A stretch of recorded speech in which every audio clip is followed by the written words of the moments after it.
Hi everyone. When you hear the word trade, you probably think of business, imports, exports, and money. But today, I want you to see it differently. Because when global trade is used as a weapon, it doesn't just affect governments. It hurts real people like business owners, consumers, workers like you and me. So here's my message today. Global trade should build, not destroy. Let's look at what happened in 2018. The United States launched a trade war against China that imposed tariff on over 550 billion worth of Chinese goods. China responded, placing tariff on 185 billion worth on US product. It became the largest trade war in recent history. Now, you would think this would hurt the opposing government, right? But in reality, US prices went up from electronics to groceries. Farmers lost billions when China stopped buying soybeans. And the US had to spend 28 billion to bail them out. And on China's side, factories faced production costs, jobs were lost, their exports dropped significantly.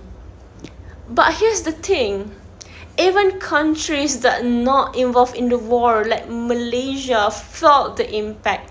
Our exports slowed, electronics and palm oil shipment dropped. Small businesses that depended on international supply chains were affected too. So I ask again, who really wins a trade war? The truth is, nobody does. Trade isn't just about money, It's about relationship between nations. Countries that trade with each other are more likely to maintain peace. That's why organizations like Asian and the European Union were created to prevent war through economic cooperation.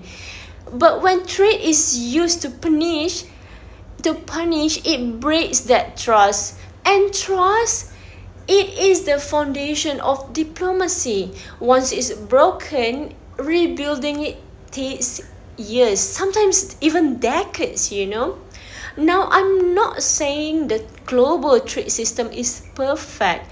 Yes, there are unfair practices. Some countries do manipulate currency or violate labor laws. But the solution isn't to start a war of tariff. There are smarter ways to solve this. Take disputes of the World Trade Organization, invest in education and technology, improve local industry to stay competitive globally, or even encourage fair trade policies, not revenge tactics. We should compete with quality, not punishment. Let me end this with a real example. Imagine a small Malaysian business owner. She imports sustainable materials from China to make eco-friendly packaging. Because of the trade war, her costs increase. Shipping is delayed. Client cancels their order. She has no choice but to reduce her team, maybe even shut down the business. She didn't start the conflict. She didn't make any political decision, but she's the one who suffers. That's the real cost of a trade war. Not just number on the chart, but real people's life. So to all of you listening, to the future leader, to the governments, to the future governments, to the business owner, decision makers, let's remember, trade should never be used to destroy. It should be used to build jobs, trust, innovation, and peace. Because at the end of the day, if we don't build nation by tearing others down, we rise by building together. Thank you.